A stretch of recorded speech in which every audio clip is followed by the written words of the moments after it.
안녕하세요. 사회 안기선입니다. 여러분 시험 보시느라 정말 수고 많이 하셨고요.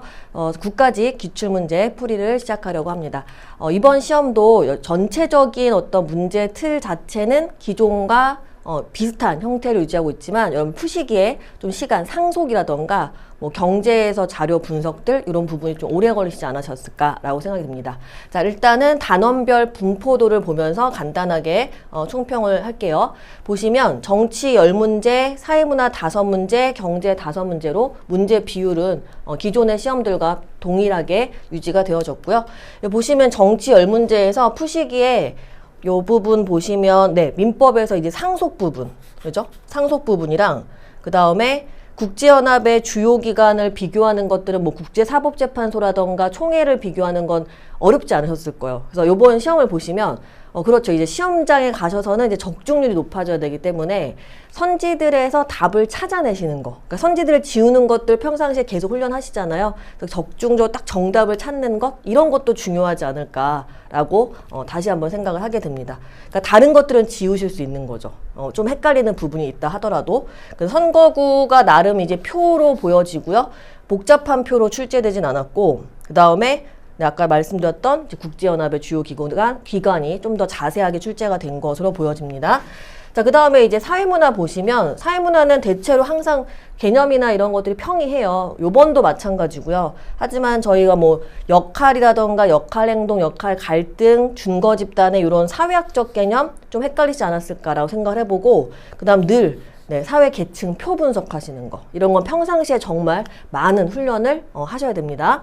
자, 그 다음에 경제는 예상대로 경제 5문제 중에 제가 별표 친 부분 4문제 다 자료 분석, 표 분석을 해서 이제 적용하는 거 이런 것들이 되고요.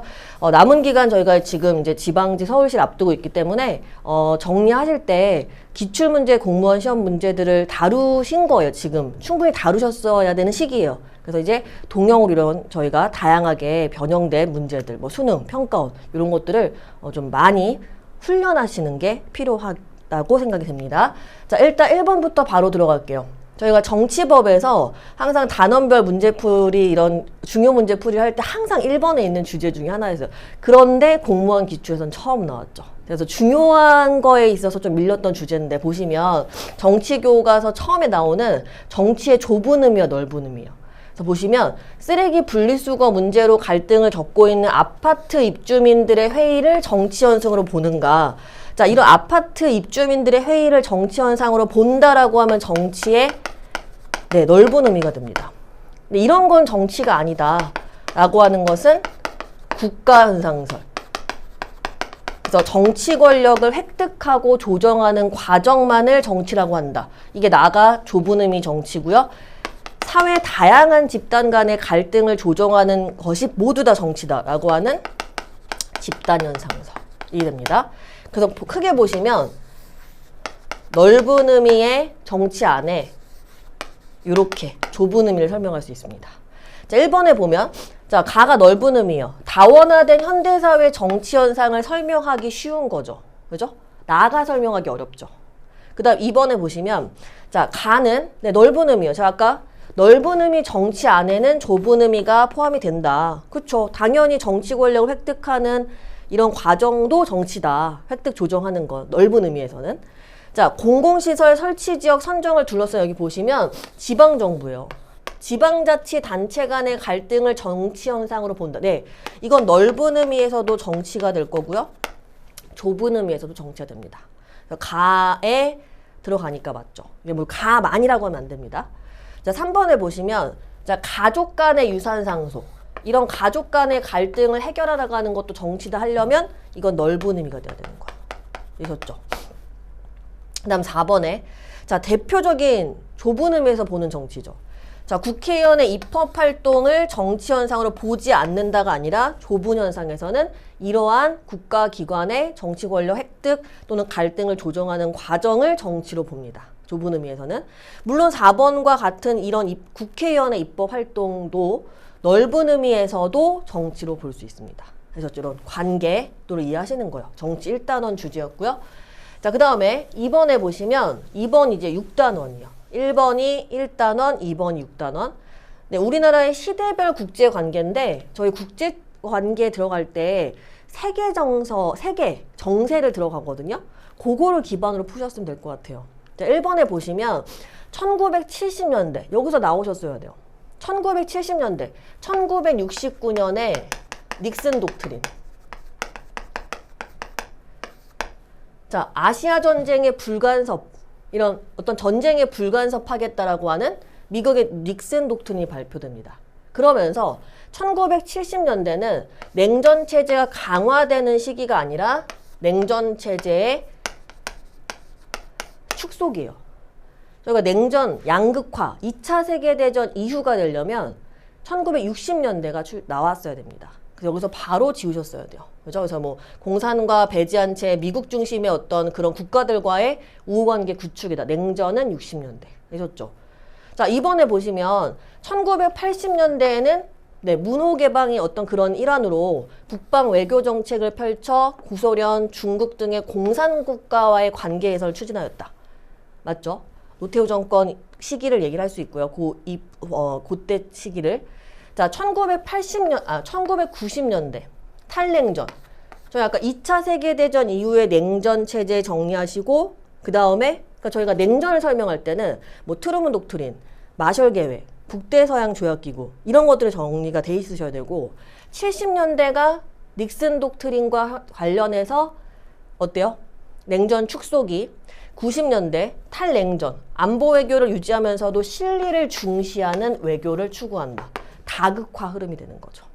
그 다음 이제 4번에 보시면 이걸 저희가 평소에 외우지 않았다 하더라도 일단 정확한 1번을 고르셨어야 되고 2000년 이후에 선지 보시면 공적 개발 원조 지원 규모의 증가로 개발 원조위원회의 회원국이 되었다. 참고로 보시면 2009년에 회원국이 되었습니다. 이건 참고하시면 될 것 같고요. 정답은 바로 1번입니다. 그래서 시험장에서는 그쵸? 내가 조금 살짝 헷갈리는 것들이 나온다 하더라도 정확하게 좀 찾아낼 수 있도록 평상시에 중요한 개념들만큼은 항상 정리가 돼 있으셔야 된다라고 보여지고요. 자, 3번에 보시면 이제 선거예요. 저희가 선거구 제도를 비교하는 개념인데요.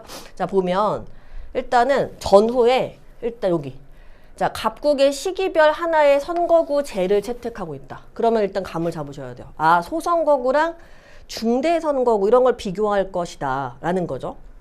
자, 지역구만 존재한다. 비례대표는 다루지 않는다는 거예요. 전국구에.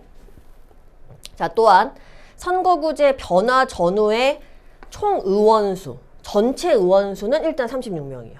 근데 이 36명을 어떻게 뽑냐라는 것을 분석하시는 겁니다. 자, 전에 보시면요. 선거구가 몇 개예요? 9개예요. 그죠? 자, 9개에서 보고 갈게요. 9개 선거구에서 몇 명? 36명을 뽑아요. 그럼 한 개 선거구에서 몇 명씩? 4명을 뽑는다는 얘기입니다. 자, 나와야죠. 한 개 선거구에서 4등까지 뽑는다. 이거예요. 득표순으로. 그래서 전의 선거구 방식은 한 선거구에서 2명 이상을 뽑는 중대 선거구가 되는 거죠. 자, 그 다음에 후에 보시면 지금 선거구가 36개예요. 보이세요? 자, 36개 선거구에서 36명을 뽑아요. 36개 선거구에서 36명을 뽑는다. 자, 뭘까 그러면? 한 개 선거구에서 대표 1명, 1등을 뽑는 거죠. 이게 우리나라의 대표적인 국회의원 선거를 설명할 수 있는 소선거구 방식입니다. 되셨나요? 이렇게 들어가시면 돼요. 자, 기억해 보시면 그러면 전에서 후로 갈 때 변화의 결과거든요. 자, 기억에 자, 유권자와 대표 간의 유대관계 형성이 어려워진다 했는데 자, 유권자와 대표 간의 유대관계가 소선거구에서는 한 선거구에서 1위를 뽑는 방식 어때요? 지역구 적용해 우리나라의 지역구 의원 생각해 보시면 가깝죠. 이 유권자와 대표 간의 유대관계 형성이 어려운 방식은 상대적으로 중대선거구입니다. 소선거구로 보시려면 쉬워진다. 자, 그 다음에 군소정당의 난립으로 전국이 불안해질 수 있다. 자, 한 선거구에서 여러 명을 뽑는 방식이 중대선거구예요. 그러면 작은 정당의 소수 정당의 사람들도 득표수로 당선될 가능성이 높아집니다. 여기에서 군소정당의 난립으로 전국이 불안해질 수 있죠. 단점은 중대선거구. 이것도. 그죠? 소선거구에서는 상대적으로 거대 정당이 유리하고, 그죠? 양당제 경향을 설명할 수 있다라고 보는 거죠. 자, 디귿에 네, 유권자가 후보자에 대한 상세한 정보를 얻기 유리하다. 아까 기억에 설명드렸던 거예요. 가깝다. 쉽다. 그래서 선거관리 비용이 상대적으로 저렴하고 관리가 쉬운 것이 소선거구예요. 중대선거구보다. 그죠? 이거 소선거구. 맞고요. 후회 방식. 자, 소선거구 그러면 한 선거구에 한 명씩 뽑아요. 나머지는 사표죠. 그러니까 1등을 뽑히고 나머지는 사표죠. 그래서 사표가 많이 발생하는 것이 소선거구의 단점이었잖아요. 사표가 높다. 사표 발생 증가로 중요한 소선거구의 특징이죠. 정당 득표율과 의석률의 격차가 커진다. 그래서 여기서 저희가 소선거구에서 득표율과 의석률 비교해서 득표보다 의석률이 높았을 때 과대대표, 득표율보다 의석률이 낮았을 때를 과소대표로 설명합니다. 이거 소선거구의 특징이죠. 되셨나요? 정답은 디귿과 리을 이렇게 나오셨어야 돼요. 됐죠? 선거구를 비교하는 일단 자료를 주고 개념을 적용하는 문제고요. 자, 이어서 3번과 4번이 연결되셨을 수 있어요. 3번이 선거구제고 4번이 이제 정당제거든요.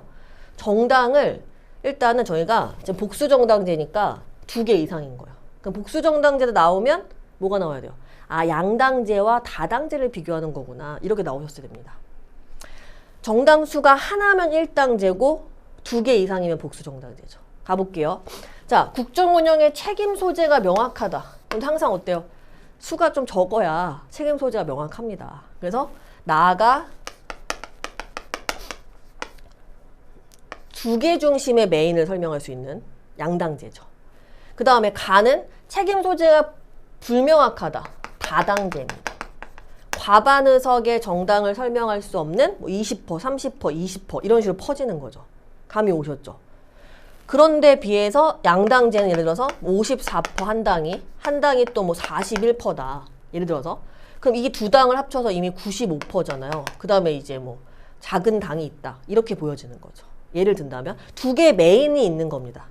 양당제는.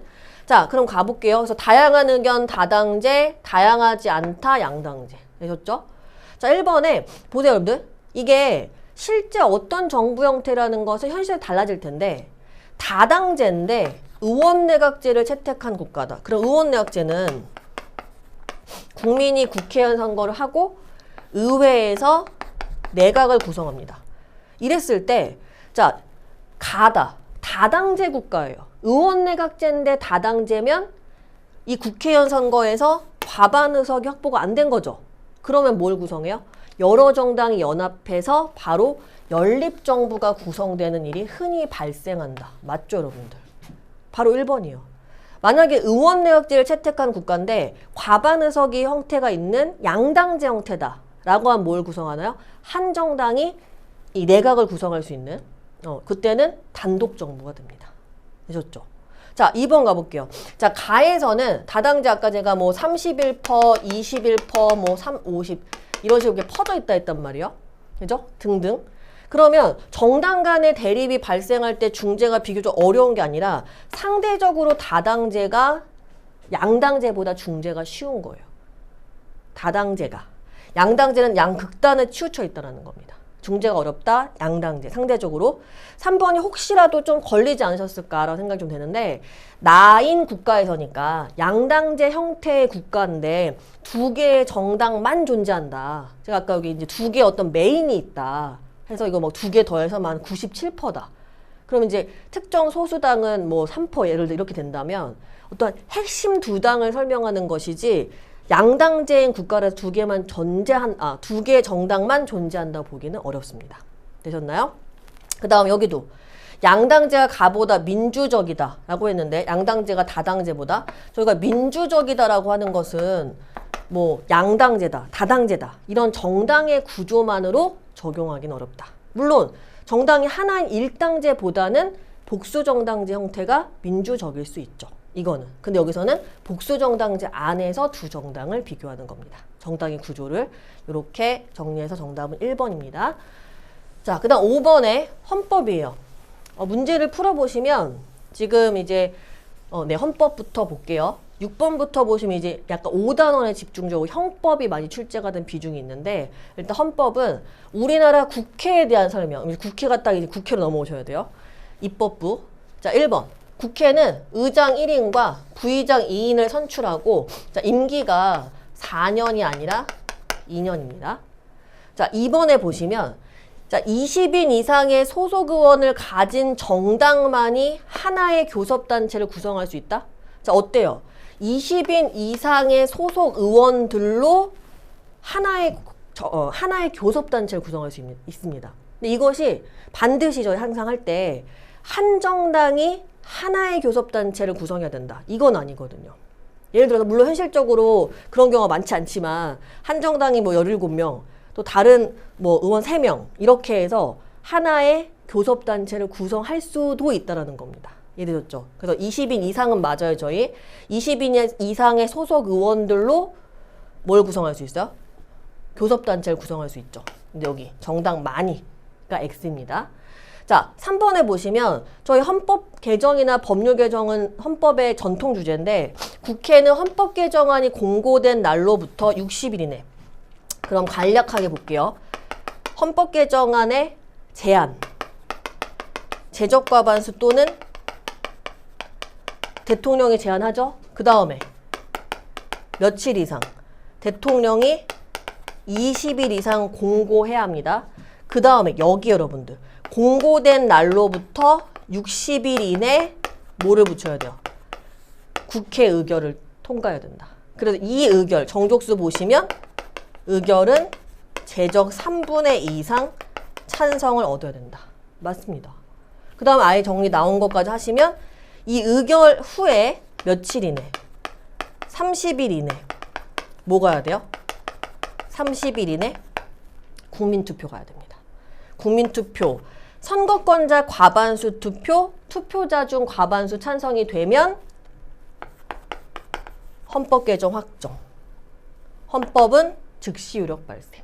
되셨나요? 요 과정이요. 그래서 해보시면 헌법 개정안이 공고된 날로부터 60일 이내에 의결하여야 하며 국회 의결은 정족수 제적 의원 3분의 2 이상의 찬성을 얻어야 한다. 3번이죠. 자, 4번에 보시면 국회 회의의 원칙에 따라 한 회기 중에, 이거는 발의를 한 다음에 부결된 걸 말하는 게 아니에요. 발의를 하고 의결까지 안 간 거죠. 여기서. 그래서 의결하지 못한 법률안이나 의안은 다음 회기에 다시 심의하지 못한다가 아니라 계속해서 심의할 수 있다. 이거 뭐예요? 회기 계속의 원칙이죠. 회기 계속의 원칙. 심의하지 못한다가 틀린 거예요. 되셨죠? 이렇게 정답 3번입니다. 헌법은 계속 외우시고 적용하시고 이런 연습들을 거치셔야 되는 부분이고요.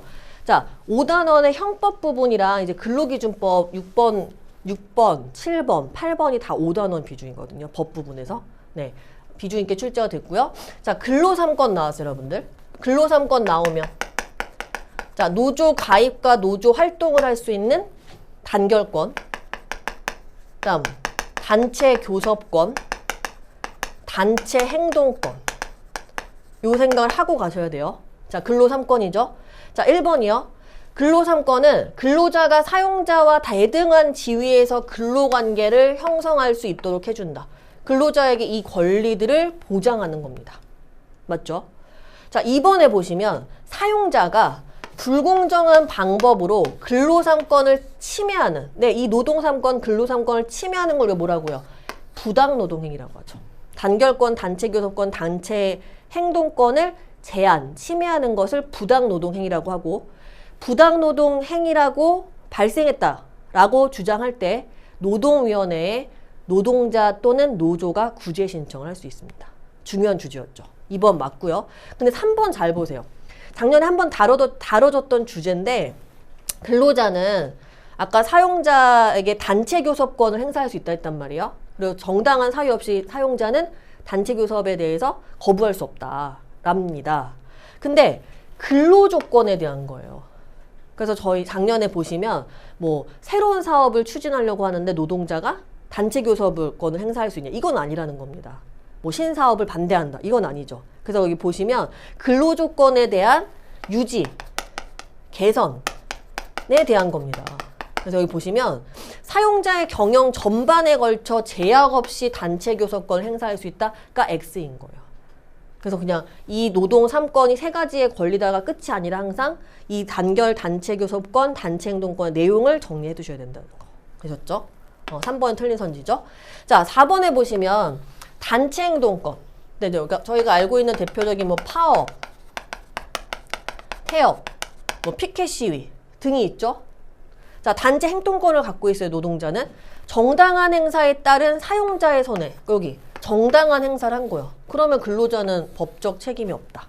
네, 맞는 내용이죠. 정답은 3번이 되고요. 에듀윌 유료 회원만의 고객 밀착해요. 아, 뭐였지 이거? 어떡하지? 자, 제가 도와드릴게요. 누구세요? 저 애들 학습 매니저인데요. 이거 좀. 네. 자, 일로 오세요. 자, 언제든 필요하시면 연락 주세요. 언제든지요? 언제든지. 감사합니다. 밀착 케어 받아가며 합격하는 혜택. 오직 에듀윌 유료 회원에게만. 엄마 그런 거 아니야. 공부하시죠. 네. 자, 7번에 보시면 형법, 범죄에 대한 주제입니다. 7번과 8번이. 자, 저희가 범죄가 성립되려면 일단 형법에 땡땡죄, 뭐 절도죄, 사기죄, 폭행죄 등으로 있어야 되고요. 사회질서에 어긋난 행위냐, 위법성, 비난받을 책임을 설명하는 책임성. 이 3가지가 모두 충족되어야 범죄다. 그럼 일단은 또 선지를 볼게요. 선지를 보셔야 풀 수 있으니까 여기선 적용할게. 갑 갈게요, 여러분들. 자, 갑이 14세예요. 14세인 갑이 배고픔을 참지 못하고 빵집에서 빵을 훔쳤다? 일단 구속요건 성립해요, 갑이. 구속요건. 그 다음에 위법성. 사회질서에 어긋난 행위죠. 그 다음에 3번째, 책임성 적용할 수 있죠. 자, 왜냐하면 여기부터 해볼까요? 저희가 책임성 조각사유에 형사 미성년자 몇 살이요? 14세 미만이요. 얘는 14세 여러분들. 그럼 형사 미성년자가 아니에요. 그러면 책임성이 있는 거죠. 형사 미성년자는 만 14세 미만이다. 문제 제시될 때 13세까지는 책임성이 조각됩니다. 되셨나요? 그 다음에 책임성 조각의 심신상실, 그 다음 강요에 의한 행위. 되죠? 그 다음에 책임성 조각은 아니지만 책임성 감경사유, 심신미약, 그 다음 농하자. 이렇게 됩니다. 그래서 갑은 14세기 때문에 책임 능력은 있는 거죠. 없다가 아닌 거예요. 기억 바로 지우셨어야 돼요. 혹시라도 여기서는 이렇게 일단 형법 문제이기 때문에 형법의 책임성으로 적용을 하고 민사상의 불법행위, 그 책임 무능력자를 생각하셨을 수도 있어요. 근데 거기서도 19세 미만의 뭐 미성년자라고 해서 모두 책임 능력이 없다라 보지 않잖아요. 그죠? 저희가 뭐 6세, 7세 이런 경우에는 책임 무능력자는 불법행위 책임이 없으므로 감독자가 책임진다. 이런 것들 정리를 한 적이 있습니다. 그거는 그냥 참고만 하시고 일단 여기는 범죄에 대한 형법에 대한 주제이기 때문에 14세는 책임성 조각사유 형사 미성년자에 해당하지 않는 거죠. 책임 능력 있다. 자, 그 다음에 자, 니은에 보면 을 갈게요. 자, 빚을 갚지 않고 해외로 도망가는 채무자를 공항에서 강제로 붙잡았다. 강제로 붙잡은 것 자체는 구속요건에 해당하지만 자, 2번째 갑니다. 사회질서에 어긋난 행위냐라고 했을 때 뭐가 될 수 있어요? 이제 위법성 조각사유가 나와야 돼요. 이런 경우 위법성 조각사유에서 청구권의 보전행위 뭐예요? 청구권의 보전행위로 자구행위입니다.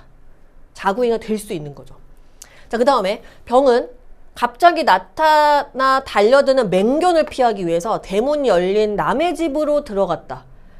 그냥 남의 집으로 들어간 것 자체는 구속요건에 해당하죠. 근데 여기 어때요? 현재 위급한 상황. 이거 뭐로 볼 수 있어요? 긴급피난으로 적용될 수도 있죠. 볼게요. 그래서 여기 니은하다 제가 병까지 같이 설명한 게 위법성 조각사유 5가지. 자기 또는 타인의 부당한 법익 침해를 방해하기 위한 거. 정당 방위. 사회질서, 사회 상규에 어긋나지 않은 행위다. 정당 행위. 그 다음에 청구권의 보전행위. 청구권의 보전행위가 자구행위. 현재 위급한 상황을 피하기 위한 긴급피난. 하나 또 뭐 있어요? 피해자의 승낙. 이렇게 5가지가 위법성 조각서입니다. 그래서 니은에 보시면 네, 의뢰행위는 청구권의 보전행위에 해당하는 자구행위에 해당하여 위법성이 조각될 수 있다. 됐죠? 그 다음 디귿. 병은 맹견을 피하기 위한 현재 위급한 상황, 긴급피난에 해당하여 위법성이 조각될 수 있다. 됐죠? 자, 정각과 여러분들. 자, 정의 친구의 가방에서 돈을 훔쳤는데 친구가 그 사실을 알지 못했다. 친구가 그 사실을 알지 못했다 해서 절도죄 구성요건에 해당하지 않는다라고 할 수 없는 거죠. 네, 절도죄 구성요건에 해당하고 이 경우는 뭐 나이나 다른 것들 빠지는 게 없어서 뭐 구성요건에 해당하고 위법하고 책임 능력, 책임성까지 적용할 수 있습니다. 해당하는 겁니다. 구성요건에. 되셨죠? 정답은 니은과 디귿이 되고요. 형법이고요. 자, 8번. 오히려 이제 7번 같은 주제들은 공부하시면서 많이 반복 복습을 하시는 주제고 8번은 5단원 이제 뒷부분에서 이 제도들만 모아가지고 정리 한번 하거든요. 범죄 피해자 구조 청구권, 배상 명령, 형사보상제도 이런 제도들만 모아서 그 부분을 좀 잘 보셔야 돼요. 자, 일단 보시면 자, 밑줄친 기억과 니은에 대한 설명으로 옳은 것은 이에요. 자, 지금 보면 갑은 같은 회사 직원 병에게 폭행을 당해서 상해를 입어 형사고소를 하였다라고 되어 있습니다. 일단 형사소송이 시작이 되는 거고요. 근데 여기 보면 자, 갑은 민사소송 제기 없이 형사재판에서 신속하고 간편하게 손해배상을 받기 위해 배상명령 제도를 활용하려 한다. 큰 개념은 이미 설명해줬지만 기본적으로 알고 있는 상태에서 문제를 접근해야 됩니다. 자, 지금 보면 핵심은 그러면 이 같은 회사 직원 병에게 폭행당한 갑이 병을 고소하면 형사소송이 진행이 돼요. 그래서 만약에 병이 형사처벌을 받게 되면 이건 형사에 대한 것으로 끝나는 거고 자, 민사에 대한 손해배상, 물질적 그리고 정신적 손해배상은 별도의 소송권이 되는 겁니다. 민사에. 그래서 이 배상명령은 뭐예요?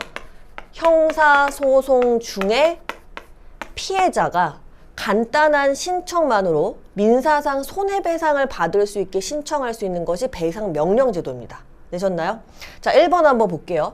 그러면 갑이 기억을 통해 그러니까 원래는 형사소송과 민사소송은 별개의 소송인데 이런 불편함을 좀 줄이기 위해서 배상명령제도라는 것이 있다는 것이죠. 그러면 갑이 배상명령제도를 통해 손해배상을 받기 위해서는 자, 병이 아까 보면 폭행을 한 병이에요. 병이 당해재판에서 이 당해재판은 뭐예요? 이 당해재판은 형사재판이 있는 겁니다. 자, 이 형사소송 재판에서 유죄 판결을 받아야 된다. 그쵸? 이 사건에 대한 그 폭행 사건에 대한 것이 유죄 판결을 받아야 배상명령이 내려지는 것이에요. 되셨죠? 그래서 보면 네, 1번이 바로 맞는 내용이에요. 그래서 당해 재판에서 유죄 판결을 받아야 된다. 자, 1번이 맞고요. 자, 2번 한번 가볼게요. 자, 을은 살인 혐의로 구속 기소되어 재판을 받던 중 자, 진범이 잡혀서 무죄로 석방되었다. 자, 억울한 을은 형사보상 제도를 활용하여 피해를 보상받으려 한다라고 나와 있습니다. 이 형사보상은 형사보상 제도만을 가지고도 한 문제 출제되는 경우가 있어요. 뭐 형사보상을 청구할 수 있는 사람은 누구냐 모두 골라라 이런 식으로 좀 꼼꼼하게 봐두셔야 되는 주제인데 그럼 일단은 구속이어야 돼요. 그죠? 자, 만약에 구속수사 받은 자가 불기소 처분을 받으면 검찰청에 형사보상을 청구할 수 있습니다. 자, 그리고 이 제시문에 나와 있는 예처럼 다양한 경우의 수 있겠지만 구속재판을 받은 자가 뭘 받아야 돼요? 자, 무죄 확정 판결을 받으면 그죠? 확정을 받아야죠. 그러면 법원에 형사보상을 청구할 수 있습니다. 그러니까 일단은 구속이랑 같이 가야죠. 물론 뭐 구속 재판을 받았는데 유죄다. 그러면 또 형사보상이랑 관계 없는 것이죠. 자, 이번에 보시면 자, 불구속 수사 후 무죄 취지의 불기소 처분을 받은 사람도 형사보상을 활용할 수 있냐. 여기 이미 X죠. 불구속 수사는 관계 없어요. 구속 수사 후 무죄 취지의 불기소 처분 받은 자는 그러면 형사보상을 활용할 수 있습니다. 되셨나요? 2번도 지우시고 자, 3번 더 가볼게요. 구속재판을 받은 피고인, 저희가 공판 단계에서는 피고인이죠. 피고인이 집행유예 확정 판결을 받았다. 집행유예 유죄예요. 저희 기초에서 많이 다루셨던 건데 뭐 집행유예 또는 선고 자체를 미루는 선고유예를 받은 자는 당연히 어때요? 형사보상을 청구할 수 있는 대상 자체가 아닙니다. 그래서 여기는 X죠. 구속재판을 받은 피고인이 무죄 확정 판결을 받아야 형사보상을 통해 보상을 청구할 수 있습니다. 되셨나요? 뭐 당연히 징역이라던가 다른 유죄에 대한 것도 형사보상의 대상이 아니라는 겁니다. 이렇게 보시면 되고요. 자, 4번에 보시면 자, 기억은 배상명령이고 니은은 형사보상제도예요. 자, 모두 국가예요. 국가가 범죄 피해자 보호를 위해 보상 또는 배상을 하는 제도다 했는데 일단 배상명령은 국가가 하는 것이 아니라 형사소송 중에 피해자가 간단한 신청만으로 민사상 손해배상을 받을 수 있는 제도예요. 그렇죠? 그 다음에 니은 같은 경우에는 범죄 피해자와는 아예 관계가 없습니다. 되셨나요? 뭐 구속재판을 받은 피고인, 그 다음에 구속수사 중에 불기소 처분을 받는다. 이렇게 돼 있었단 말이에요. 그래서 보시면 이거는 하나 참고해 두시면 이 내용은 범죄 피해자 구조제도와 관련 있는 선지입니다. 그리고 4번은 기억과 니은 둘 다 관계가 없다라는 겁니다. 그래서 정답은 1번입니다. 그 다음 9번에 보시면 정치법에서 시간이 오래 걸렸다라고 한다면 이번에 시험에서는 네, 상속이었을 거라 생각이 듭니다. 10번까지가 법정이거든요. 그래서 제가 항상 강조를 하는 것이 시험이 끝나고 나서 신유형이다 라고 하는 것이 아니라 그동안 많이 훈련을 하시고 풀어두셔야 다양한 문제들 다뤄놓으셔야 이렇게 딱 나오면 네, 자신 있게 푸실 수 있습니다. 그게 이제 내 안에 있는 체화의 과정이라고 설명할 수 있겠죠. 자, 이게 상속이 나왔어요. 그러면 일단 얘는 왜 좀 절대적인 시간이 필요하냐면 문제에서 물어보는 경우의 수들이 다 달라요. 지금 해보시면. 근데 이제 기본 개념 알고 계셔야 되는 게 지금 만약에 동시 사망 기억나시죠? 뭐 만약 갑과 병이 동시에 사망했다.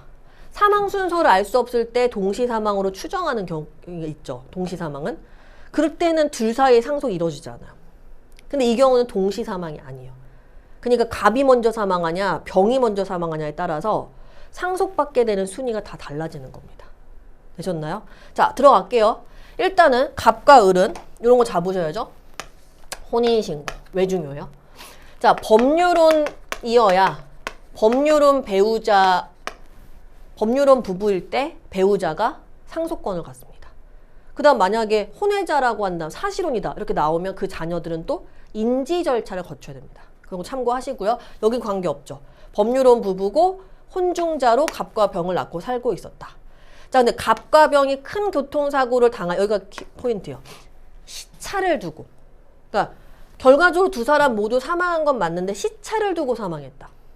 그럼 일단 만약 갑이 먼저 사망한다고 하면 여기 보면 문제에서 별도의 유언이 없었다예요. 그러니까 뭐로 푸시는 거요? 법정 상속으로 풀라는 거죠. 그러면 자연스럽게 만약 갑이 먼저 사망했다. 그럼 일단은 1대 1대 1.5로 먼저 상속이 된다. 이런 거예요. 그 다음에 병이 사망한다. 그러면 병 사망했다라고 하면 병이 결혼 안 했죠.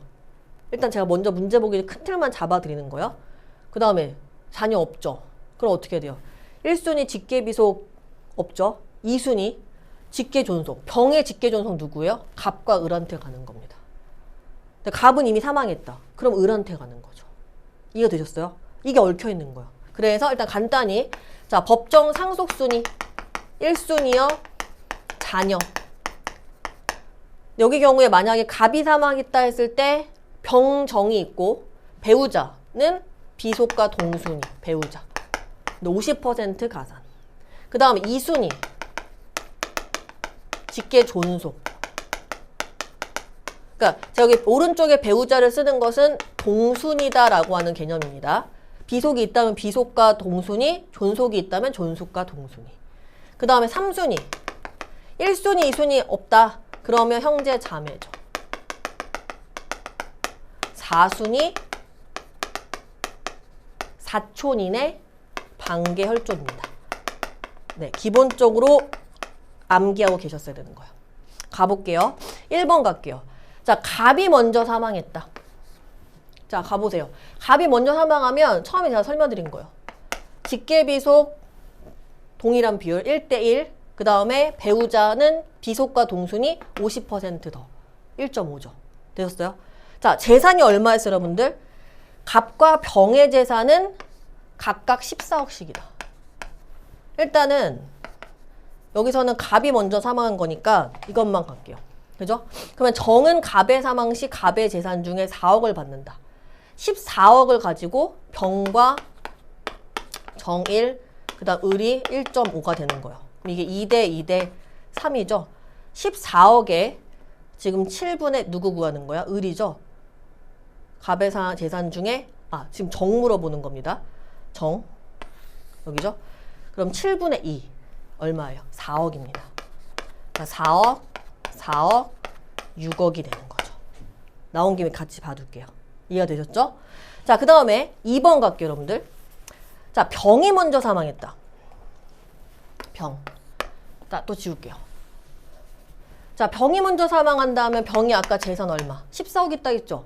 자, 여러분들 병, 직계비속 없어요. 그럼 이 순위로 가세요. 병의 직계 존속은 갑과 을이 있죠? 그럼 어떻게 돼요? 7억 7억 가는 겁니다. 되셨어요? 14억을 가지고 직계 존속한테 상속이 된다. 그래서 병이 먼저 사망한 경우 을은 병 사망 시 병의 재산 중에 7억을 상속받는다. 뭐로써? 직계 존속으로. 되셨나요? 자, 2번도 맞는 선지입니다. 1번도 맞았고요. 그 다음에 3번부터 생각하실 게 좀 있었어요. 1, 2번에서는 각각의 사망에 대한 거 한 사람만 하고 끝났는데 3번 이제 2단계로 가야 돼요. 순서대로 하시면 돼요.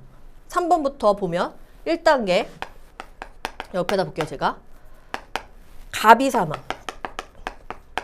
그럼 아까 상속이 어떻게 돼요? 병, 정, 을 1대 1대 1.5죠. 되셨나요? 자, 그럼 갑의 재산이 얼마? 14억이었죠. 그래서 저희가 2대 2대 3이라 했고 전체 계산을 먼저 보는 거예요. 제가 일부러 전체적으로 해보세요. 이렇게 돼요. 먼저. 자, 갑이 먼저 사망하고 그러면 그것에 대해서 4억, 4억, 6억으로 받았어요. 3번에서 구하실 건 누구냐면 이제 을을 갈 거거든요.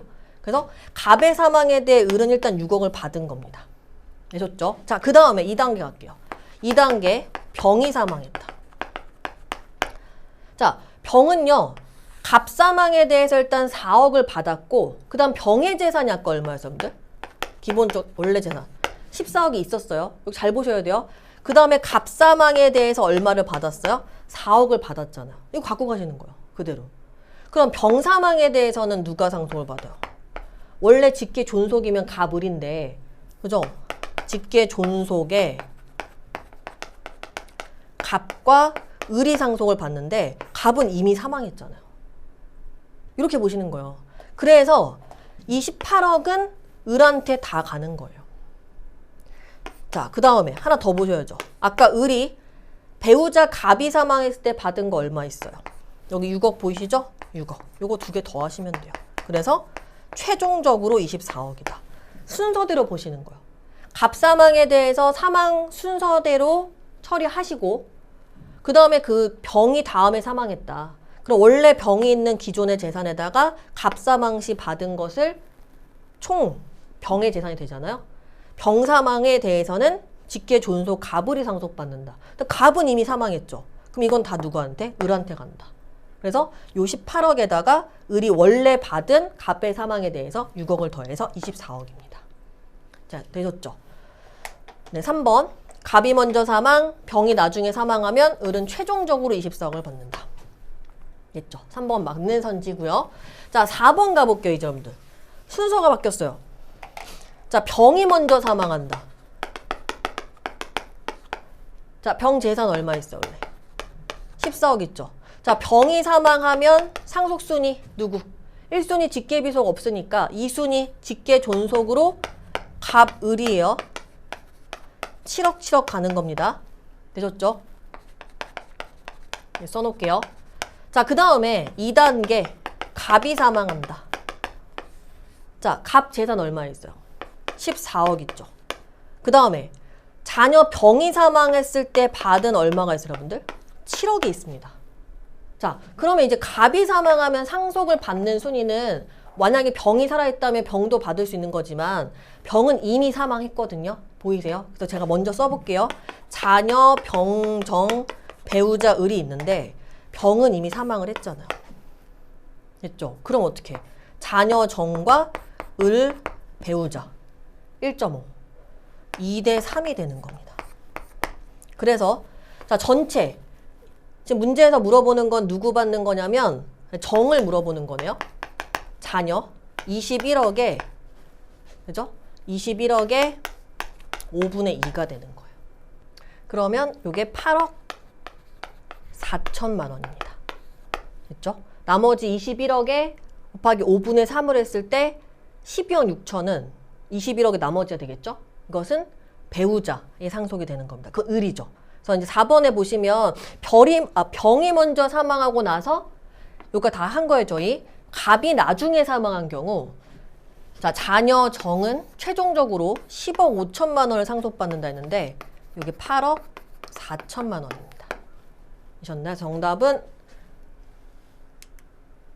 4번이 틀린 선지죠. 그래서 요거를 일단 하나하나 사례를 봐야 되기 때문에 다른 문제에 비해 시간이 오래 걸릴 수 있는데 이 주제가 새로우시면 안 돼요. 그렇기 때문에 평소 정리하실 때 그런 다양한 문제 풀이를 반드시 해야 된다라고 설명드린 겁니다. 자, 10번 갈게요. 10번은 이제 마무리, 법정의 마무리로 국제법에서 두 문제가 출제된 거예요. 2번이랑 지금 10번이 6단원입니다. 자, 국제연합의 주요 기관이다. 자, A 가볼게요, 여러분들. A는 국제연합의 모든 회원국으로 구성된다. A 뭐예요? 총회가 나와야죠. 최고 의결기관. 선지 보고 할게요.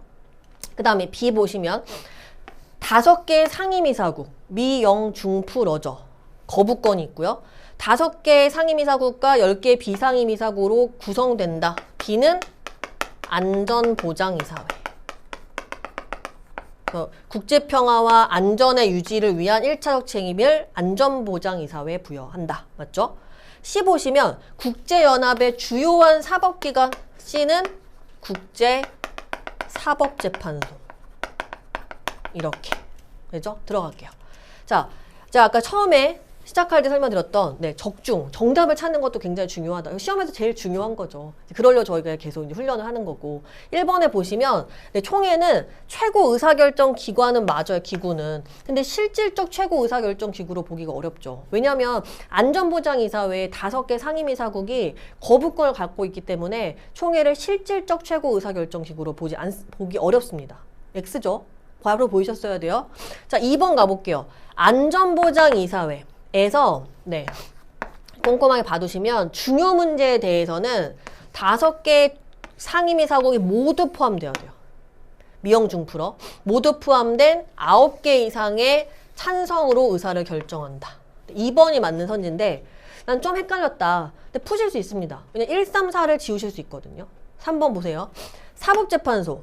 국제사법재판소는 서로 다른 국적의 15인의 재판관. 재판관 수는 맞고요. 저희 어때요? 사법재판소 여러분들 강제적 관할권을 갖지 못하죠? 임의적 관할권을 설명할 수 있죠. 재판 당사국의 신청 또는 동의가 있어야 재판이 진행될 수 있다. 임의적 관할권. X죠. 그래서 강제적 관할권. 4번에 보시면 국제사법재판소는 판결을 이행하지 않는 당사국에 대해서 직접 제재를 가할 수 있다. X죠 또. 이게 이 판결에 대해서 안보리가 적당한 조치를 취할 수 있다가 되는 거고요. 사법재판소가 직접 제재를 가할 수 없습니다. 되셨나요? 이렇게 1, 3, 4를 정확하게 구하실 수 있는 문제예요. 그죠? 정답은 2번이고 2번에 안전보장이사회 내용에 대해서 정확하게 한번 정리를 다시 해놓으셔야 되는 부분이에요. 10번까지가 정치와 법이었고요. 11번부터 이 5문제가 사회문화인데 사회문화는 일단 시간에서 압축하셔야 돼요. 사회변동의 방향을 설명하는 이론이다 라고 나오면 생각나셔야 되는 거 진화론과 순환론에 대해 다루겠구나 나오셨어야 돼요. 변동의 방향 여기 갈게요. 사회는 일정한 방향으로 진보하는데 속도 차이는 있지만 모든 사회가 같은 경로로 변동한다. 이거 뭐예요? 모든 사회는 단순한 사회에서 복잡한 사회로 변화한다. 진화론입니다. 나에 보시면 사회는 특정한 방향으로 지속해서 진보하는 것이 아니라 여기 발전과 퇴보를 반복하며 발전과 퇴보를 반복한다. 이거는 순환론이에요. 되셨죠? 그러면 진화론, 순환론입니다. 자, 1번. 사회 변동을 운명론적 시각. 그러니까 잘 될 때도 있고 퇴보할 때도 있고 이런 성장과 퇴보가 반복한다가 누구예요? 순환론이죠. 운명론 쪽 시각 순환론. 진화론은 계속해서 성장을 설명하거든요. 되셨죠? 나예요. 자, 2번에 보시면 사회가 이전보다 발전된 모습으로 변동한다. 이 발전을 설명하면 누구예요? 진화론이죠. 왜냐하면 순환론은 항상 발전과 퇴보가 같이 나와야 돼요. 되셨죠? 자, 3번에 보시면 진화론은 순환론과 달리 인간의 주체적 행동을 과소평가한다는 비판을 받는다 돼 있는데 진화론자의 입장은 어때요? 사회는 끊임없이 단순한 사회에서 복잡한 사회로 변하고 있다. 표준화된 단선적인 경로를 거친다라고 했을 때 인간의 주체적 행동을 중시하는 겁니다. 진화론은. 되셨나요? 자, 4번에 보시면 순환론은 진화론과 달리 미래 사회 변동을 예측하여 대응하기에 적합하지 않다는 비판을 받는다. 왜냐하면 진화론은 사회가 끊임없이 발전한다로 방향으로 갈 수 있어요.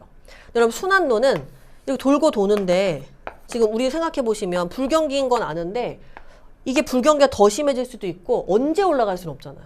그러니까 큰 틀에 어떤 발전과 퇴보가 있다는 틀은 설명할 수 있지만 네, 미래 예측이 어렵다라는 단점이 있다. 이게 바로 순환론의 단점입니다. 됐죠? 정답은 4번입니다. 자, 그 다음에 12번 보시면 문화 파트예요. 사회문화. 바로 갈게요. 자, A국은 오랜 전쟁 끝에 A가 B를 정복한 거예요. 그죠? 그러면 강제적인 걸 경험한 국가는 어디예요? B죠. B를 정복하고 식민 통치하였다. 자, 식민 통치하의 B국 사람들은 자연스럽게 A의 의복을 받아들이면서 자신의 고유한 의복을 자취를 감췄다. 자, 그럼 B는 뭐예요, 여러분들? 다른 나라 문화에 흡수되는 문화 동화가 되는 겁니다. A 문화로 의복이 대체됐어요. 그런데 A에서는 B국의 고유한 향신료를 A국의 전통 음식에 접목시켜서 자, 두 나라가 더해져서 또 새로운 게 생겼어요. 자, 그러면 A 국가에서는 뭐예요? 기존의 것과 새로운 것을 더해서 새로운 걸 만들어내는 문화 융합이 된 겁니다. 되셨죠? 자, 1번. A는 문화 융합, B는 문화 동화가 발생했다. 1번이네요, 바로. 자, 두 번째 가볼게요, 여러분들. A국과 달리 B에서는 간접 전파를 했는데 간접 전파는 매개체로 인터넷, TV 이런 게 나와줘야 돼요. 자, 이건 둘 다 아니죠. A가 오랜 전쟁 끝에 B를 정복했다 했단 말이에요. 그러면 이거는 무슨 전파예요? 직접적인 전파, 직접 전파죠. A, B 모두. 있었죠? 그 다음 3번에 보시면 B국과는 달리 A국에서는 강제적인 문화적 변동이 발생했다. 일단은 식민지 지배나 이런 전쟁을 통한 것 자체는 강제적 접변으로 크게 보고 지금 여기서 보면 어디요?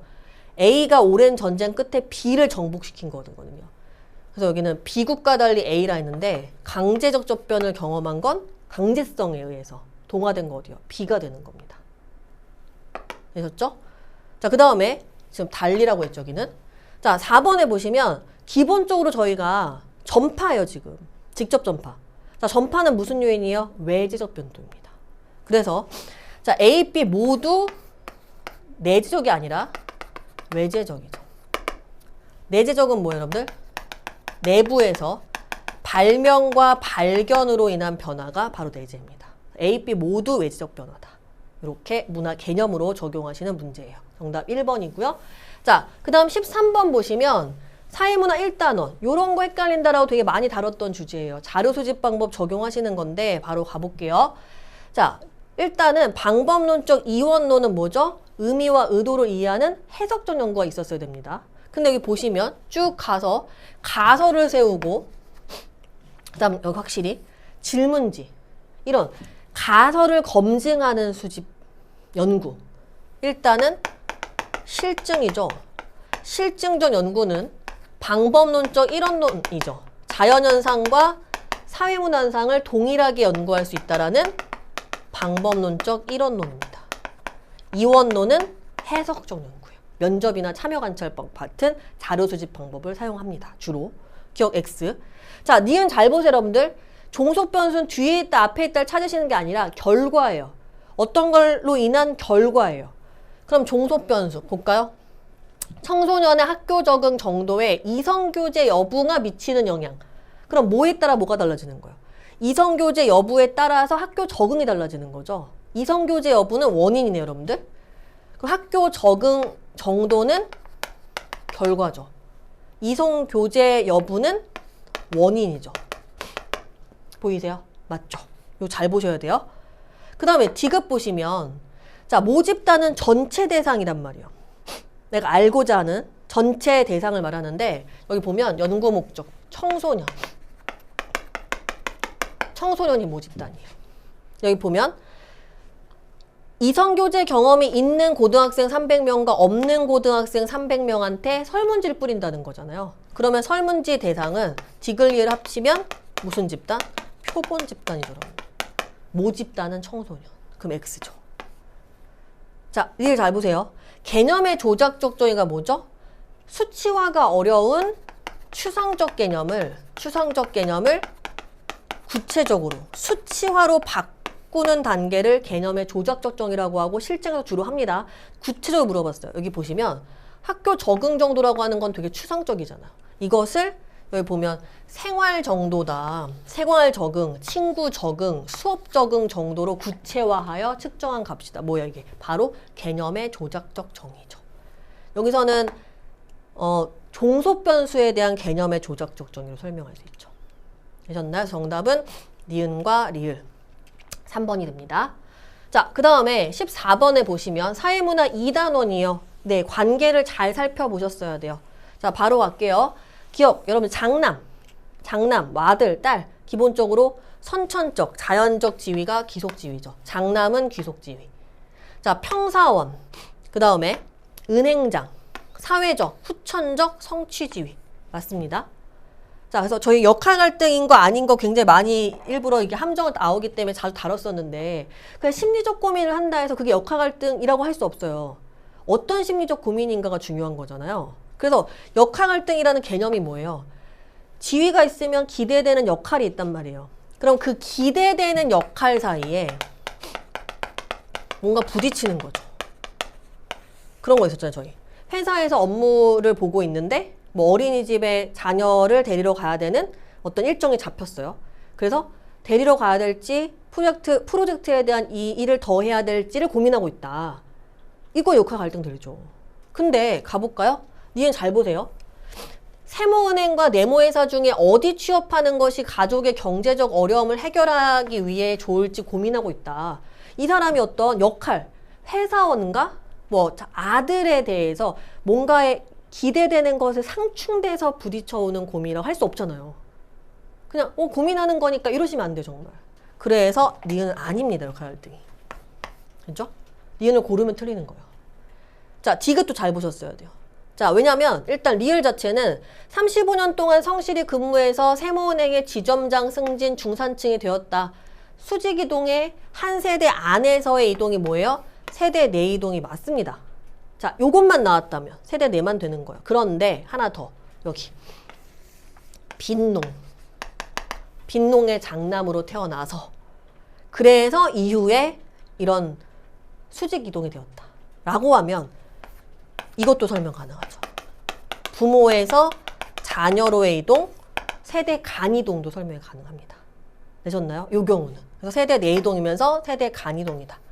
맞죠? 자, 리을도 잘 읽으셨어야 되는 게, 지문을 잘 보셨어야 되는 게, 준거 집단이라고 하는 것은 기준이 되는 집단을 말하잖아요. 뭐뭐 하고자 하는, 원하는, 목표로 하는 이런 거였잖아요. 그죠? 이렇게 나와줘야 돼요. 근데 여기 보시면 이 사람이 미음에 땡땡은행에 다니는 거가 아니죠. 갑은 어디 다녀요? 세모은행에 다녀요, 일단. 세모은행 다니고 지점장이에요, 지금. 그죠? 근데 여기 보시면 동창회에서 땡땡은행에 다니는 을을 만났는데 그렇다 해서 이 사람이 땡땡은행의 준거집단이다라고 일반화할 수 없습니다. 나와 뭔가가 비교가 돼서 내가 뭔가 이런 게 나와줘야 되잖아요. 원한다, 목표로 한다. 그죠? 근데 비읍은 확실히 좋죠. 그가 은행장으로 승진한 사실을 알고 무척 부러워했다. 그럼 이 사람은 뭐가 지금 준거집단인 걸 알 수 있냐면 은행장. 왜 지금 뭐예요? 이 사람은 지점장. 되셨나요? 그래서 땡땡은행까지 준거 집단이라고 할 수 없는 거예요. 은행장은 준거 집단, 네, 그런 걸 뭐 원한다, 목표로 한다라고 적용할 수 있죠. 됐죠? 정답은 기업과 디귿. 그래서 늘 시험이 끝나면 실수했어요라고 하신 주제 중에 사회문화가 들어가는 비율이 높습니다. 그래서 평상시에 항상 일정한 비율로 학습을 이제 하셔야 되는 주제들이에요. 문제 푸시면서. 자, 그 다음에 15번 갑니다. 15번은 사회문화에서 계층표예요. 계층표도 함께 다뤄주셔야 돼요.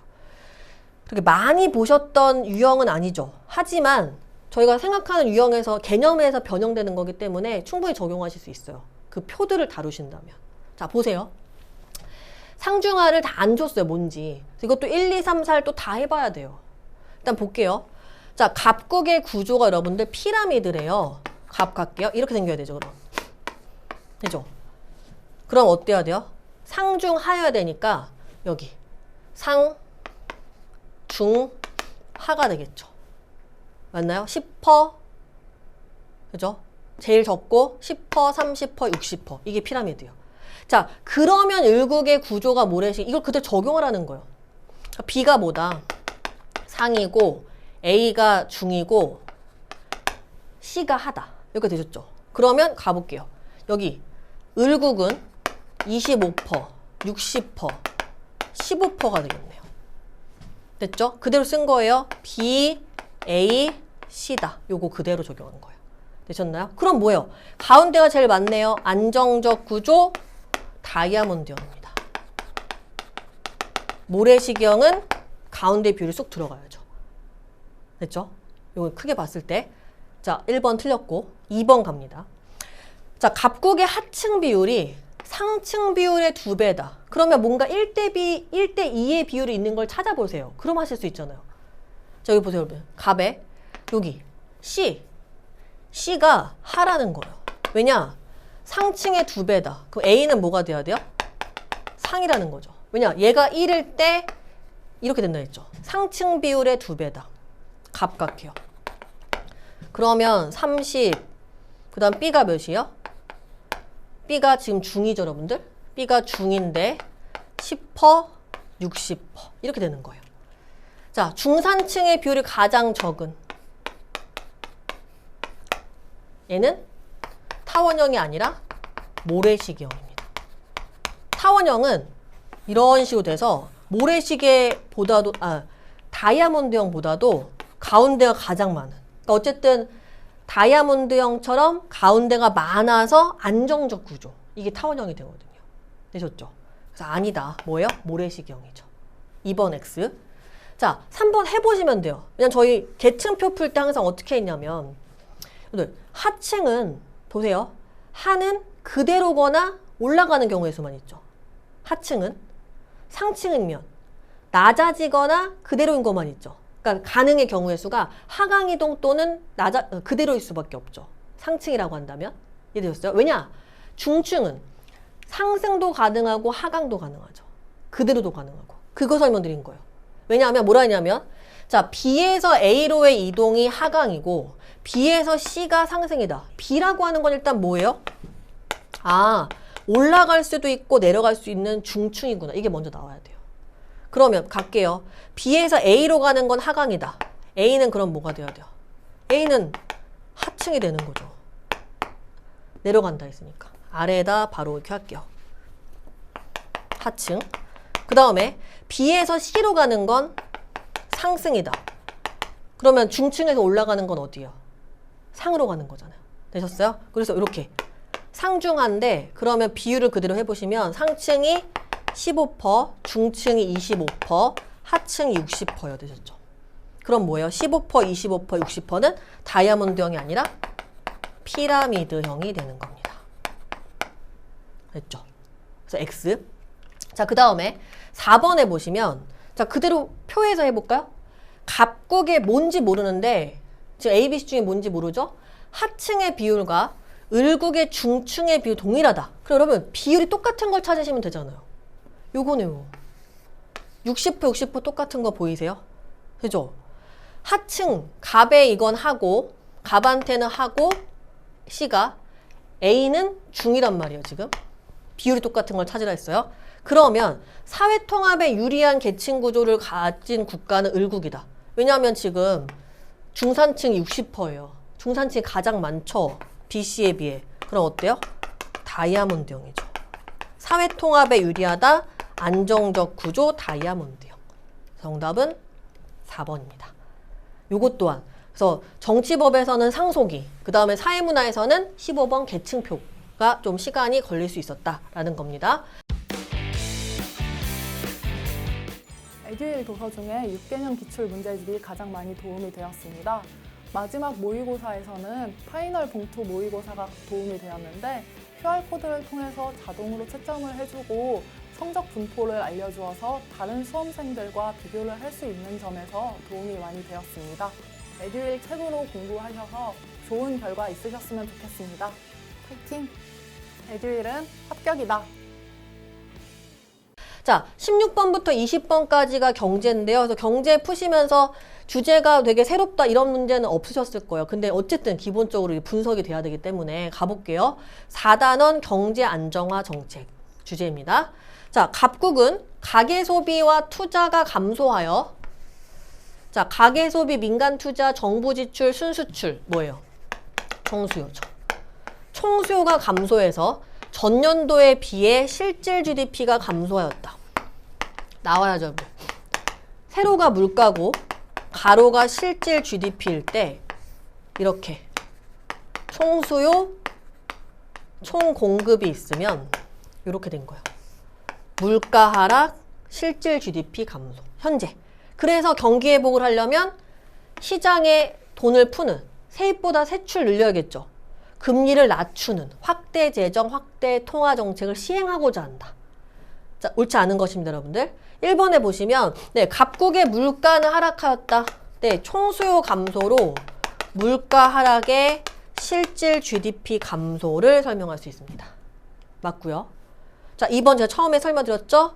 가계소비, 기업투자 감소, 총수요 감소. 맞죠? 자, 3번. 확대 재정. 다른 말로 뭐라고 해요? 적자 재정을 편성한다. 세출을 늘린다. 즉 세율 인하 정책을 가야죠. 그래야 이게 확대 재정 정책이죠. 자, 맞고요. 자, 4번 보세요, 여러분들. 확대 통화 정책. 중앙은행 국공채를 뭐 해야 돼요? 매입해 가야죠. 국공채를 매입해야 시중에 자금이 방출되고 통화량이 증가합니다. 근데 국공채를 매각하면 자금이 흡수되고 통화량이 감소합니다. 이 매각은 언제 하는 거예요? 호경기 때 하는 정책이죠. 여긴 지금 경기 침체 불경기입니다. 되셨나요? 그래서 같이 이 확대 통화 정책 해놓으면 중앙은행의 시중의 이자율, 재할인율을 낮추고 그다음 묶여있던 돈을 어때야 돼요? 낮춰야 시장에 돈이 풀립니다. 네, 이렇게까지 같이 정리해 두시면 되고요. 정답은 4번이 틀린 선지입니다. 자, 17번 갈게요. 요것도 경제에서 기업을 분석하는 건데 일단은 1, 2, 3, 4를 이제 적용을 하시는 게 필요한 주제예요. 자, 일단 이런 문제 어떻게 해야 돼요? 1번부터 가서 내가 자료를 뭘 볼까를 생각하셔야 돼요. 자, 옳은 것입니다. 1번 가보세요. 1번 개념이 뭐죠, 여러분들? 생산량이 한 개씩 증가할 때, 한 개씩 증가할 때 총수입의 증가분 한 개 수입이요. 갔어요. 이거 무슨 수입이요? 평균 수입이요. 그러면 한 개 수입하기 전에 총수입은 어떻게 구해요? 가격 곱하기 거래량이 총수입이죠? 왜냐면 총수입의 증가분이니까. 그럼 평균 수입 곱하기 양을 곱하시면 돼요. 2천, 3천, 4천, 5천, 6천, 7천이 되는 거죠. 이건 총수입이에요. 그런데 여기서 1번에서 얘기한 건 무슨 수입? 한 개 수입이요. 하나를 늘릴 때 증가하는 증가분. 몇씩 증가, 여러분들? 1000씩 증가하죠. 이렇게 되는 거예요. 되셨죠? 다 쓸게요. 그래서 한 개씩 증가할 때 총수입의 증가분, 즉 한 개 수입은 점차 커지는 게 아니라 동일하다. 몇으로? 1000으로. 1번 X. 자, 2번 보세요. 또 생산량이 한 개씩 증가할 때 총 비용의 증가분은 또 뭐예요, 이게? 이거 여러분들 한 개 비용을 말하는 겁니다. 잘 보셨어야 돼요. 왜냐하면 이건 지금 총 비용이잖아요. 총 비용을 가지고 뭘 구하셔야 돼요? 한 개 비용. 그럼 0에서 1 갔을 때 한 개 비용은 500, 그 다음 600, 그죠? 700, 800, 그 다음에 900, 그죠? 그 다음 1100, 1200. 어때요? 여기서 증가하는 만큼을 증가분만큼이 뭐다? 여기서 비용 갖고 있으니까 한 개의 비용이네요. 그러면 500, 600, 700, 800, 900, 1100, 1200 어때요? 점차 작아지는 게 아니라 한 개의 비용은 커진다. 또 X. 자, 마지막입니다. 이윤. 어차피 4번 때문에 전체 이윤을 다 구하시긴 해야 되는데 이윤을 구할 때 어떻게 하냐면 이건 제가 지울게요. 필요한 거. 이윤은 전체 총 수입에서 자, 총 비용을 빼는 거예요. 되셨죠? 그래서 일단 여기부터 해볼게요. 3개일 때 아까 총 수입 3,000이었고요. 총 비용이 1,800이에요. 그럼 여기는 총 이윤. 이윤은 1,200이 되겠죠. 그 다음 5개일 때 5,000에서 총 비용 3,500을 빼면 1,500이에요. 되셨죠? 그러면 몇 개일 때? 답은 바로 나왔어요. 3개일 때는 1,200, 5개일 때는 1,500이다. 3번이죠. 이렇게 정확하게 보셨어야 되고 4번에 가면 생산량이 6개일 때 이윤이 극대화되냐. 이윤이 극대화라는 건 이윤이 가장 크냐 이거예요. 그래서 보면 여기가 지금 얼마예요? 총 수입에서 총 비용 빼셔야 돼요. 500이죠. 900, 1,400, 1,400, 그 다음 1,200이죠. 그러면 언제 가장 큰 거예요? 이윤이? 네, 6개일 때, 5개일 때예요. 5개. 저 아까 3번에서 구했던 1,500으로 가장 큽니다. 6개가 아니라. 되셨죠? 이렇게 계산하는 문제였고요. 네, 정답은 3번입니다. 자, 그 다음에 18번. 수요함수 보시고 당황하셨을 수도 있는데 그동안 저희가 많이 이제 이건 다뤄줬던 주제이기 때문에 어떻게 풀까 균형가격과 균형거래량을 먼저 구해야겠다라고 감을 먼저 잡으셨어야 됩니다. 자, 일단은 이 그래프는 생각하지 마시고 함수만 제시되어 있는 문제입니다. 자, 1번 해보세요. 시장 가격을 제시해줬어요. 물론은 이런 거 푸실 때는 사실은 균형가격과 균형거래량을 빨리 먼저 구하셔도 좋아요. 그런데 일단 문제를 저희가 분석하는 거니까 1번을 했다. 그러면 수요함수랑 공급함수에 가격을 25를 넣어서 수요량과 공급량을 먼저 구하세요. 보세요. 만약에 100-3P 했을 때 Q를 구하면 그게 수요량이 되잖아요. Q가.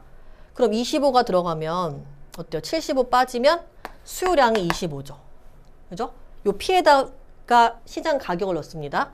그 다음에 공급량은 -20 플러스 25면 공급량 몇 나와요, 여러분들? 5 나오죠? 자, 그래서 이렇게 되는 거예요. 자, 수요량이 더 많죠? 균형값보다 어디가? 아래가 초과 수요죠. 이렇게 돼요. 예를 들면 25일 때는 공급량은 5고 수요량은 25예요. 그러면 초과 공급량이 20이 아니라 초과 수요량이 20이 되는 거죠. 자, 2번. 가격 상승에 따라 수요량이 증가하는 수요함수냐. 여기 지금 마이너스가 있는데 기울기가 플러스여야 가격 상승 시 수요량이 증가하는 거죠. 여기서는 가격이 상승할 때 수요량이 감소하는 겁니다. 기본적인 수요함수. 자, 3번. 3번 저희 항상 모든 이런 함수 문제에서는 균형가격과 균형거래량을 구하는 게 필수거든요. 가격 구하시려면 어떻게 하면 돼요? 수요함수와 공급함수를 갖다 놓고 P를 먼저 구하시면 돼요. 그 다음 그 P를 넣었을 때 나오는 Q가 균형거래량이에요. 그때는 수요함수에 넣든 공급함수에 넣든 관계없다. 그래서 3번에 보시면 우리가 쓸게요. 100-3P는 -20 플러스 P가 되는 거예요. 그죠? 그러면 4P가 오른쪽 오면 플러스죠? 120이요. 그럼 P는 얼마? 30인 거예요. 자, 여기가 아까 그래프로 할게요. 균형 가격이 30인 거예요. 자, 균형 가격을 넣었을 때 나오는 Q가 뭐예요? 균형 거래량이 되는 거죠. 30이다. 100 마이너스 3 곱하기 30. 90이잖아요. Q가 몇이요? 10이죠. 여기 균형 거래량이 10이 되는 겁니다. 균형 거래량 구할 때는 수요 함수든 공급 함수에 넣든 상관없습니다.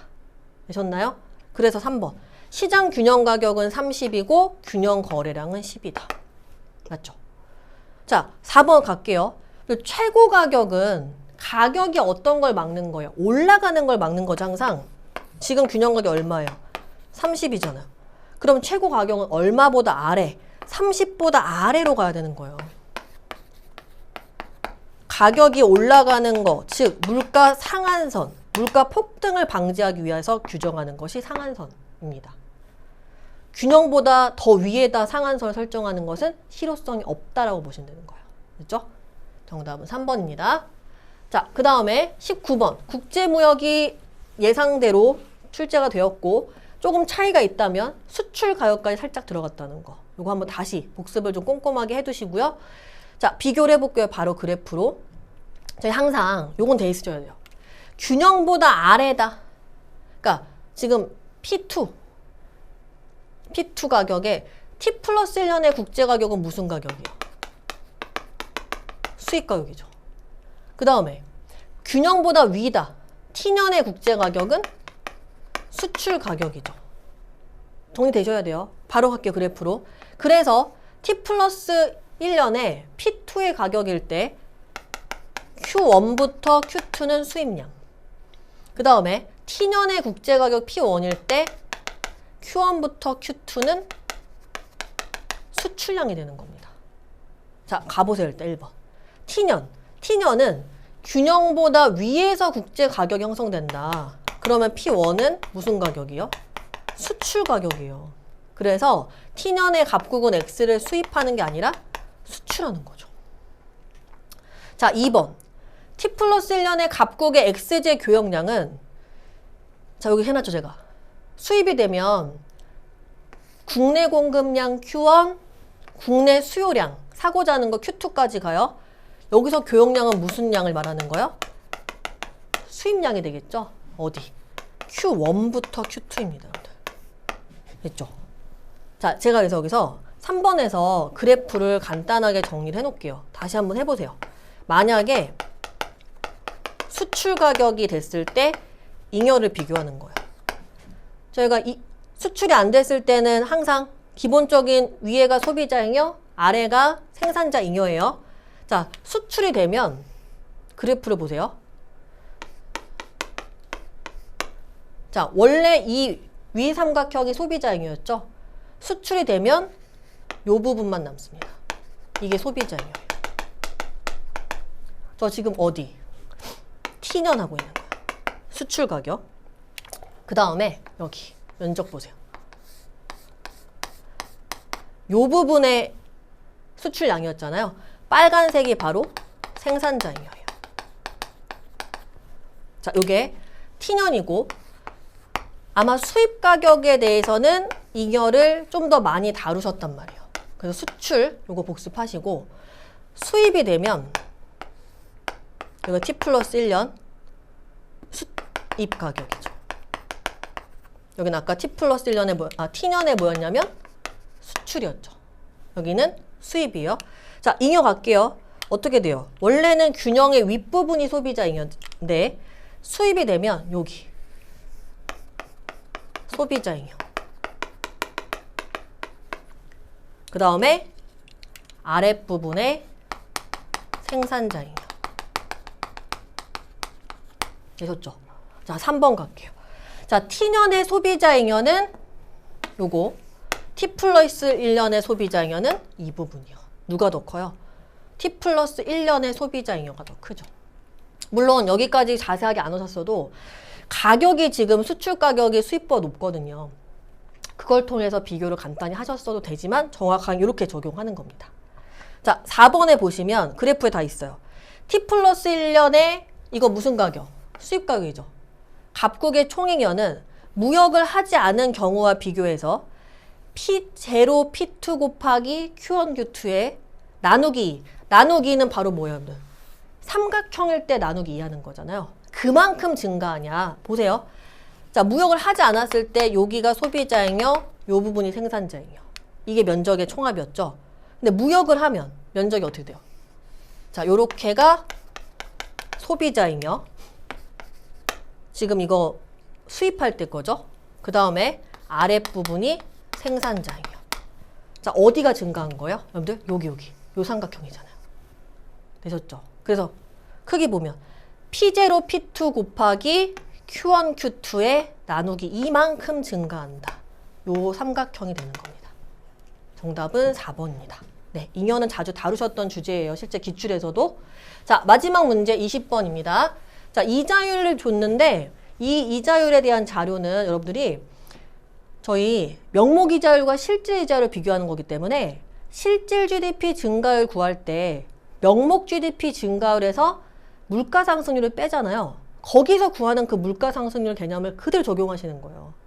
왜냐하면 실제 문제에서 1번과 3번의 물가를 얘기를 하거든요.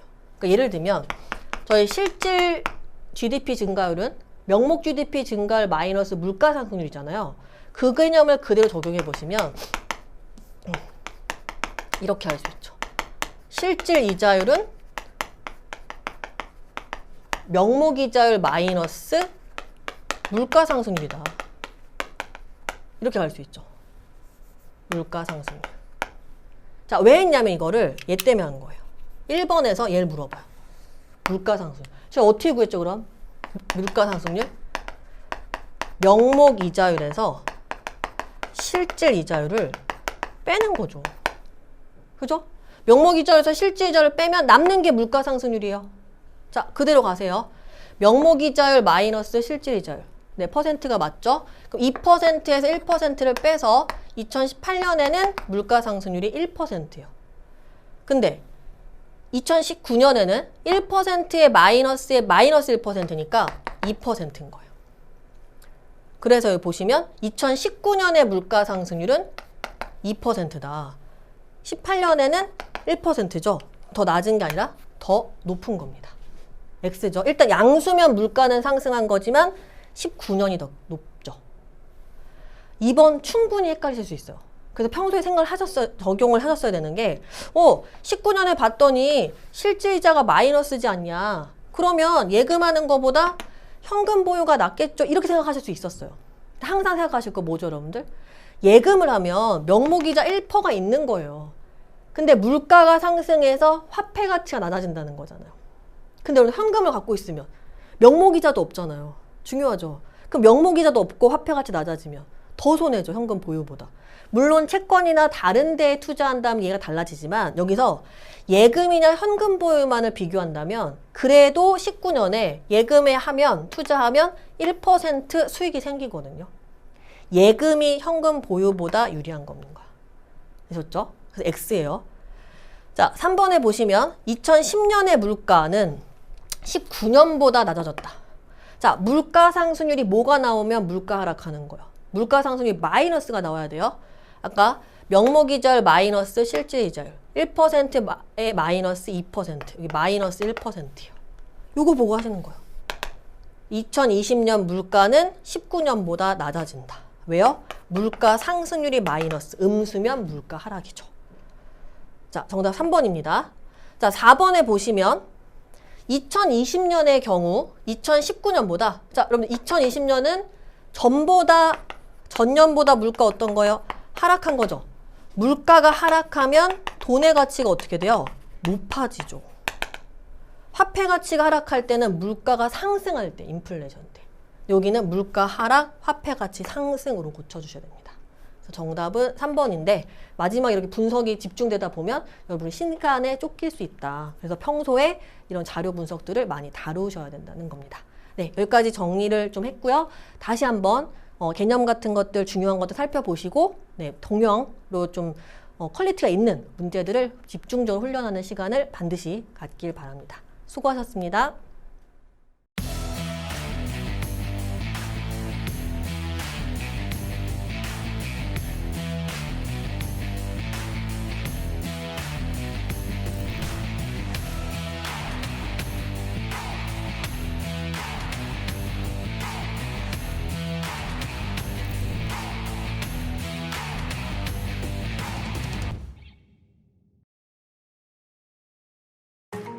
에듀윌